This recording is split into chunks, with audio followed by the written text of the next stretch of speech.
दातांचे आरोग्य. अधिकांश महिला आपल्या ओठांवर लक्ष देतातच, पण दात आणि दाढींवर मात्र देत नाही. पायरिया, तोंडाची दुर्गंधी आणि दात व दाढीच्या समस्यातून वाचण्यासाठी रोज रात्री ब्रश करणे गरजेचे असते.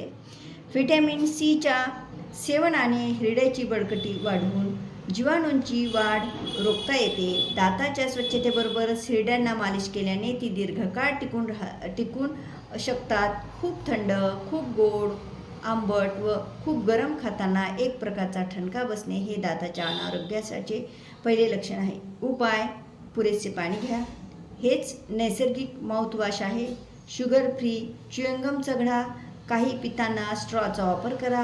कॅल्शियमयुक्त पेरू, नाशपती आदींच्या सेवनाने दाताचे सौंदर्य वाढते व नैसर्गिक मालिशही मिळते. हिरड्यांच्या मजबूतीसाठी आंबट फळे खा. जिभेवर साचणाऱ्या आवरणाकडे अजिबात दुर्लक्ष करू नका. थँक्यू.